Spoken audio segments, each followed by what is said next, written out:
Well, hey, good day to you. This is Todd. I am a regular dude walking in the Word. We are going through Colossians right now, and today I'm going to be reading Colossians chapter 1, verses 21 to 23. It's entitled, What is the Gospel? Okay, let me read that, and then I have a kind of a diagram, a simple diagram that I'm going to show you that kind of explains what the gospel is here. Paul does an excellent but brief job of explaining real simply what the gospel is. So the gospel means good news, okay? And as I explain it later, you're going to see it's good news, all right? So let's read here today. This is taken from Colossians chapter 1, verses 21 to 23.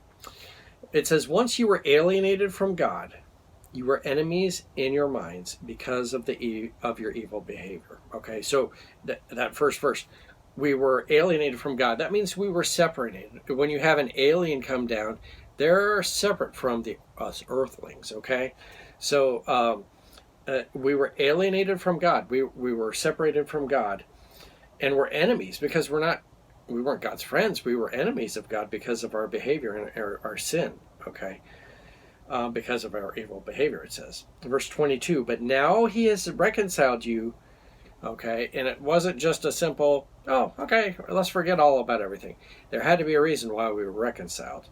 And it says, and we were reconciled by Christ's physical body through the death to present you as a holy in his sight, without blemish and free from accusation. And let me go on to read verse 23. Well, let me stop and explain.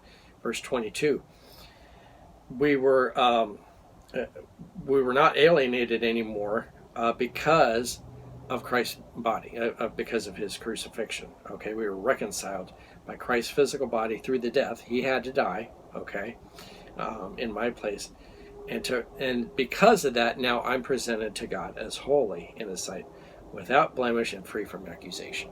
Okay, verse 23, if you continue in the faith, established and firm, and do not move from this hope held out in the gospel. This is the gospel that you have heard and that you have been proclaimed to every creature under heaven, and of which I, Paul, have become a servant. Okay, so sometimes we don't quite understand what the gospel is, but I have a diagram that I want to show you. And I'm just a regular dude walking in the Word, so I do things real simply. This is, I don't have, a big PowerPoint or anything. I have styrofoam. That's insulation for this studio here, and so this insulation is, I kind of drew out the diagram here. So let me draw this out here.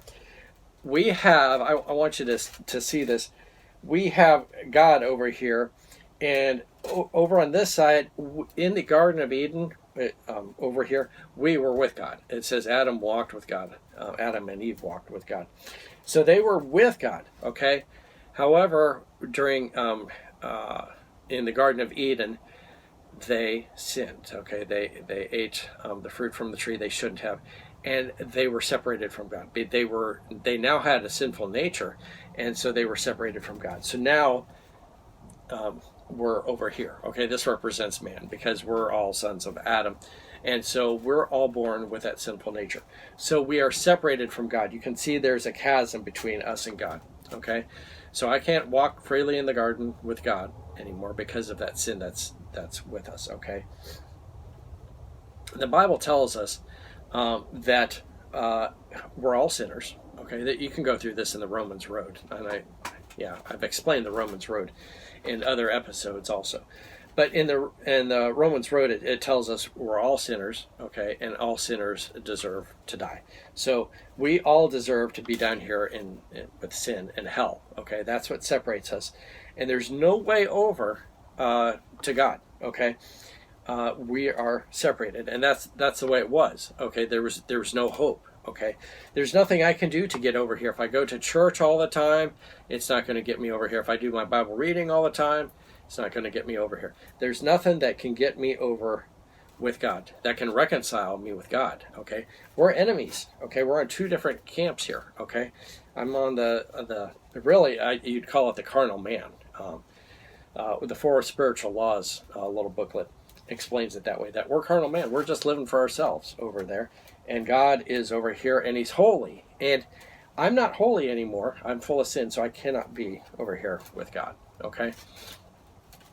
The only way this can happen is if I have, what happened was Jesus was born, he lived his life, and then he was crucified. And then he not only was crucified and died for my sins, but he was resurrected. Okay, the resurrection we celebrate on Easter Sunday, and so he conquered death. He conquered this. He conquered hell and death. Okay, when I die, I died, but Jesus came back from death, and so he conquered that. So the only way for me to be reconciled with God, and Paul wrote this here, is through Jesus. So let me show you a little diagram here. This is going to be a really crude drawing of it, but you have the cross, okay? And this represents Jesus, okay? So now I have access to God through Jesus, okay? That's the only way. There is no other way, okay? There's not many ways up the mountain and over here to that.